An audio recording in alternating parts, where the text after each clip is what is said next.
Puji dan salam bagi kita semuanya.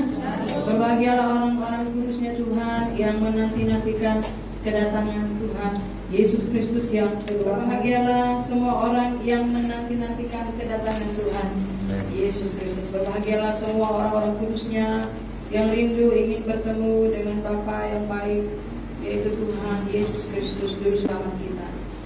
Apabila Ia datang pada hari itu untuk dimuliakan di antara orang-orang kudusnya dan untuk dikagumi oleh semua orang yang percaya, sebab kesaksian yang kami bawa kepadamu telah kamu percayai. Silakan duduk. Haleluya. 1 Tesalonika 1 ayat 10 dikatakan, apabila Ia datang pada hari itu untuk dimuliakan di antara orang-orang kudusnya. You got it, ya? Apabila Ia datang pada hari itu untuk dimuliakan di antara orang-orang kudusnya dan untuk dikagumi oleh semua orang yang percaya, sebab kesaksian yang kami bawa kepadamu telah kamu percayai. Ya, puji Tuhan. Kita akan baca lagi ayatnya yang ke-5. Ya, judul perikopnya ucapan syukur dan doa. Tesalonika 1 ayatnya yang ke-2. Tesalonika 1 ayatnya yang ke-5, 2-3. Suatu bukti tentang adilnya penghakiman Allah yang menyatakan bahwa kamu layak menjadi warga kerajaan Allah. Kamu yang sekarang menderita karena kerajaan itu. Ya, kamu yang sekarang menderita karena kerajaan itu, karena melakukan firman, karena taat dan setia. Ya, what penny mau dia ini Bang Chris ya? Praise the Lord. Oke. Ya. Oke. Yang menderita bagi kerajaan Allah, tetapi Tuhan itu adil untuk setiap saudara hamba-hambanya yang taat dan setia sampai hari ini, menjadi pelaku firman, memberitakan firman, hidup dalam kebenaran dan kekudusan. Ya, saudara yang kita dalam Tuhan, menderita secara daging. Ya, saudara yang kita firman Tuhan berkata, berbahagialah, ya, karena kamu layak untuk menjadi warga kerajaan Allah. Nah, yang mengerikan adalah orang yang sekarang dia senang-senang.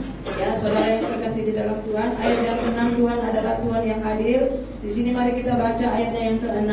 Sebab memang adil bagi Allah untuk membalaskan penindasan kepada mereka yang menindas kamu, dan untuk memberikan kelegaan kepada kamu yang ditindas, dan juga kepada kami pada waktu Tuhan Yesus dari dalam surga menyatakan dirinya bersama-sama dengan malaikat-malaikatnya dalam kuasanya di dalam api yang bernyala-nyala. Memang adil, Tuhan akan membalaskan penindasan kepada mereka yang menindas kamu, hamba-hambaku, kata Tuhan Yesus, ya, yang menindas, melawan firman, melawan hamba Tuhan.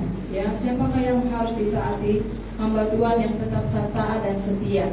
Selagi hamba Tuhan itu hidup dalam ketaatan, melaksanakan firman Tuhan, ya, dan dia tetap setia melayani Tuhan, itu yang wajib ditaati. Ya, kita masuk di gereja mana, kita masuk di persekutuan mana. Ya, saudara sebagai orang yang diajar atau mengajar, ya, saudara sebagai orang yang diajar atau mengajar, perintah Tuhan, saudara mengajar, saudara memberitakan Injil, ya, dan belajar bersama-sama. Ya, siapa yang menjadi guru-guru saudara? Saya tahu guru-guru saya yang mereka itu setia sampai mati, seperti Timotius, gurunya Rasul Paulus, yang seperti Bapak Gembala GPPS, bahkan Bapak Gembala P, di mana Tuhan suruh saya pergi ke sana. Ya, mereka itu hamba-hamba Tuhan yang taat dan setia sampai akhir hidupnya. Ya, patut dicontoh. Demikian juga kita. Ya, saudara yang kekasih dalam Tuhan. Ya, Tuhan akan membalas, karena ternyata dalam melayani Tuhan ini banyak hal-hal yang terjadi. Makanya kita harus siap hati kita, karena nanti banyak yang melawan, banyak yang menindas, seperti hari Kamis kemarin. Ya saudara, berita bagaimana Yesus ketika dia diurapi dan kemudian dia khotbah ya, khotbahnya Tuhan Yesus kan, ada banyak yang kusta ya dari bangsa Israel tidak disembuhkan, hanya Naaman yang disembuhkan. Ada banyak janda yang ada tetapi hanya yang disambat ya, ditolong oleh Tuhan. Tuhan mengutus Nabi Elia ya, hanya gara-gara khotbah itu pasti kamu akan berkata, hai tabib, sembuhkanlah dirimu sendiri. Ayo, hai, lakukanlah mujizat-mujizat seperti yang engkau lakukan di Kapernaum. Kan Yesus waktu gitu, pasti kalian akan ngomong kayak gitu kan? Ya, waktu mereka mendengar khotbahnya Tuhan Yesus, seisi gereja itu marah.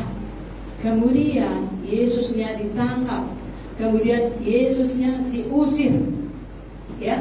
Kemudian Yesusnya mau dibuang ke jurang, tapi karena belum waktunya Yesus melewati mereka.